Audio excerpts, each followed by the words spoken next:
ओम शांति। ज्ञान का बल संसार में बहुत बड़ा बल है। योग के सर्वोच्च सुख लेने के लिए, योग में संपूर्ण सफलता को पाने के लिए ज्ञान के बल की परम आवश्यकता होती है, क्योंकि ज्ञान को यूज करके ही हम अपने मन को और अपनी बुद्धि को स्थिर कर सकते हैं।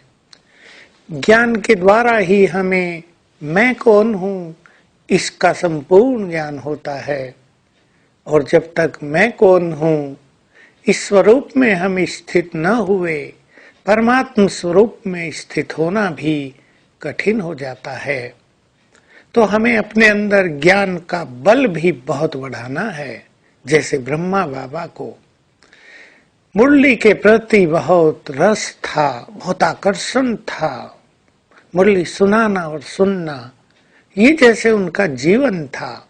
इससे जीवन ज्ञान में हो जाता है।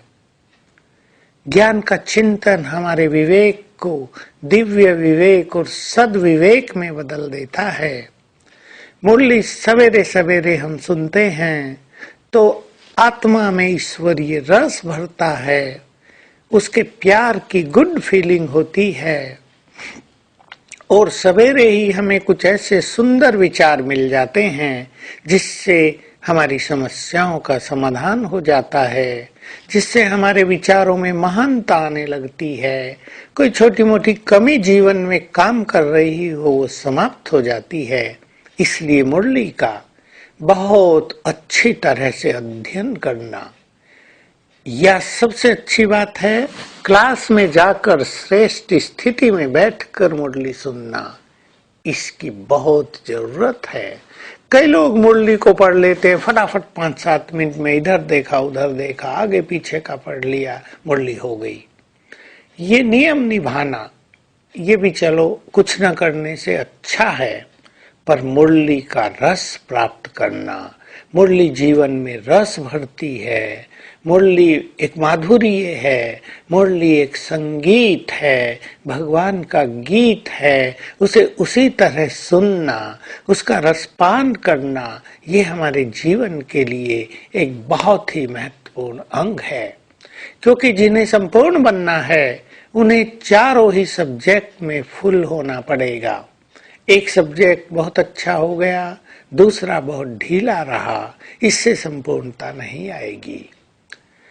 तो हम ज्ञान के बल को अपने अंदर बढ़ाएंगे, क्योंकि मुरली सुनेंगे तो ज्ञान का चिंतन बहुत अच्छा चलेगा। मुरली नहीं सुनेंगे तो महसूस होगा बुद्धि जैसे डल हो गई है, ज्ञान का चिंतन ही नहीं करती, देने को भी मन नहीं करेगा। लेकिन देने का भी सुख तब मिलेगा पहले जब सवेरे सवेरे बाबा से मुरली के माध्यम से हम सब कुछ ले लेंगे। तो मुझे पूर्ण विश्वास है कि सभी तीव्र पुरुषार्थी बाबा के बच्चे मुरली का रस अपने जीवन में भरते चलेंगे, और ये रस हमें कर्मेंद्रियों के रसों से मुक्त करता चलेगा। ईश्वरीय रस विशेष रूप से उसके प्यार और उसकी गुड फीलिंग जो हमारे लिए होती है, उसकी बहुत अच्छी अनुभूति मुरली के माध्यम से हम कर सकते हैं। आज सारा दिन बहुत अच्छा अभ्यास करेंगे।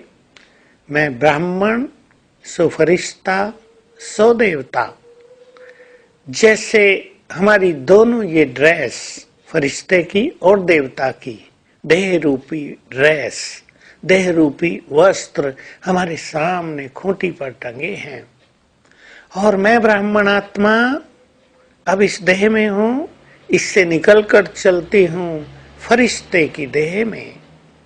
कुछ देर मैं फरिश्ते स्वरूप में हूँ, फिर वहां से निकलकर चलती हूँ देवताई ड्रेस में। कुछ देर मैं अपने देव स्वरूप में हूँ, फिर वहां से निकलकर मैं आत्मा आती हूँ इस ब्राह्मण शरीर में। ये ड्रिल 5 बार अवश्य कर लेंगे। खेल हो गया ये योग का। इससे हमारे अंदर फरिश्ते के गुण और देवताई गुण बहुत सहज अनुभव होने लगेंगे। देह से डिटैच होने की, अशरीरी होने की ये बहुत सुंदर प्रैक्टिस रहेगी। तो हर घंटे में एक बार कर लें और आज के दिन को सुखद बनाएं। ओम शांति।